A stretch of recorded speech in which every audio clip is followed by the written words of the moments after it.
Welcome to the Nokia Optical Networking Learning Essentials video series from the Nokia Optical Network Certification Program, an end-to-end learning program supporting Nokia 1830 PSS, VWM, and NFM-T based networks.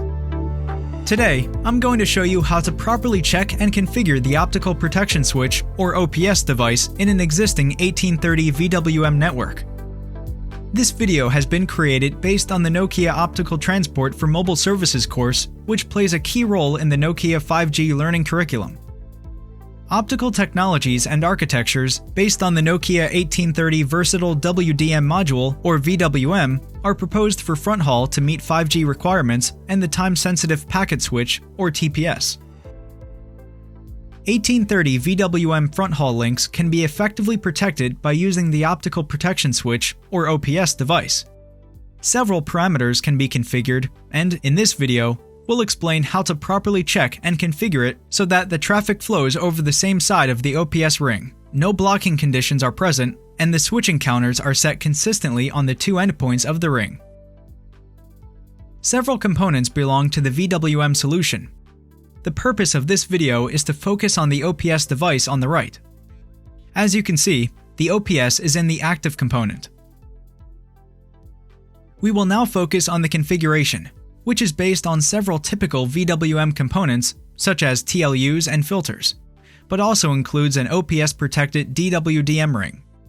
The purpose of the OPS device is to protect the line span, so that all CPRI channels transported between the cell site and the hub site, where we typically have the BBU, are protected against fiber cuts. The role of other components does not change. Let us now focus on the OPS device and analyze the block diagram depicted here. On one side, we have the SIG port. Here, the aggregated channels typically arriving from a filter are split onto ports A and B on the right. By default, A is considered to be the working port, while B is considered to be the protection port. The signal is then split onto these two ports. See the orange block. That means that both directions, both spans of the protected ring, are always used in the transmission direction. The selection is done at the receiving side. See the blue block, where the device can choose one of those two flows depending on alarms and depending on the software configuration. On this side, two connected OPS devices are represented. As you can see, the dotted lines have been drawn in the blue blocks only. That is the receiving side of both OPS devices. To be precise, the block diagrams shown so far are related to the Optical Switch Module, or OSM, and the OPS device can host up to 4 such modules. Therefore, in case of multiple rings to be managed by the same CRAN hub, where the BBU is typically located, one single OPS card could be used to manage up to 4 different rings connected to 4 different remote sites. Each remote site needs to be equipped with one OPS device, and each of these OPS devices should be equipped with only one OSM. This lab aims to check the status of the two OPS devices and to resolve any blocking condition to recover the full functionality of the protection system. As depicted in the network diagram, there is a protected ring between the central office hub and the intermediate aggregation site, which is managed by 2 OPS devices. Let us connect and verify the status of those packs. The alarm list is a good starting point for troubleshooting. Show ALM summary. 2 OSM-related alarms are there, upstream, downstream, not synchronized. Before proceeding further, a note: such issues related to the OSMs do not affect traffic directly. In other words, issues related to the OPS configuration may cause synchronization issues or might prevent the devices to switch in case of a fiber cut. But if fibers are not broken, the traffic is still up. So both OSMs are raising the same alarm, meaning that they have been somehow forced to operate on 2 different sides of the ring. Let's confirm by checking their properties. Show OSM 4.2. Show OSM 8.2. At least 2 issues can be highlighted. First, as reported on the alarm list, the OSMs are working on 2 different legs.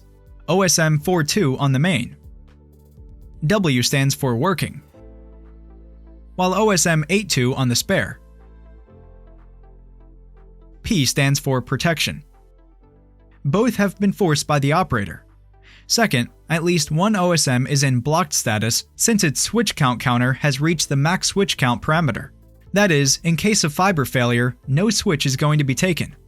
Also, note that two different counters have been configured against the two OSMs connected with each other. In case the two OSMs are working on two different sides of the ring, the PAE is also alarmed because of this loss of synchronization. Show PAE 4282. Yes, confirmed. The PAE is in loss of sync status. To unlock the OSMs, it is enough to reset the switch counters. Config OSM 42, reset switch count. Config OSM 82, reset switch count. Now, let's clear the switch status.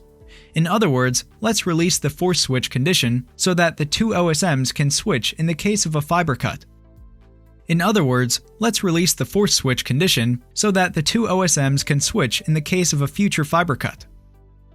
Config OSM 42, clear. Config OSM 82, clear. Since the selected legs of the two OSMs are still not matching, the PAE is still in loss of sync status. Show PAE 4282. If the PAE is not in revertive mode, the two OSMs will stay where they currently are, and therefore, the alarms won't be cleaned up by themselves. Ultimately, it is necessary to switch the traffic of both OSMs over to the same side of the ring. In this case, we can move, for instance, the OSM 82 onto the worker direction. Config OSM 82 force worker. As we just forced a specific leg of the ring, we need to clear the force switch condition once more. Config OSM 82, clear.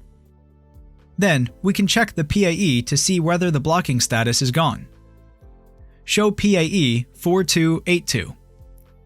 And yes, it's gone. To finalize the OPS configuration, let's make the PAE revertive, which is not a must, and let us configure the OSMs so that their parameters are consistent. The first task can be achieved with this command: config PAE 4282 revertive. Let's see whether it's now revertive. Show PAE 4282. It is now revertive as expected. To complete the second task, that is, the consistency of the parameters between OSMs, let's first check the OSM parameters to see their status. Show OSM 42. Show OSM 82. Three parameters don't match: bounce timer, evaluation timer,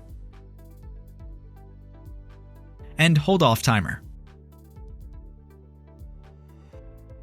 Let's fix OSM 42 to reflect the data reported in OSM 82, as three of these parameters look different.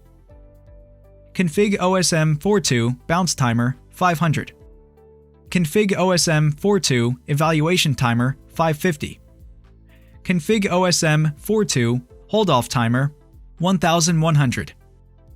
We are now all done, and the two OSMs are finally consistent and free to switch in case of a fiber cut. Let's check the testing set. We can see that we had some traffic hits, and this is expected, as we switched the traffic from one leg to another. But if we clear the history, we can see that the traffic is still flowing.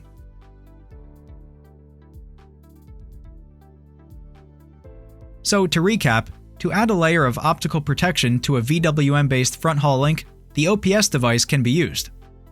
One single OPS can host up to 4 optical switch modules to manage up to 4 protected rings with one single OPS device. The OSMs located at the terminations of the protected ring should be configured correctly. First, they must be configured so that both are using the same leg of the ring to avoid problems on the synchronization network. If this is not the case, an alarm is raised to warn the operator. Second, the two OSMs should be able to switch freely.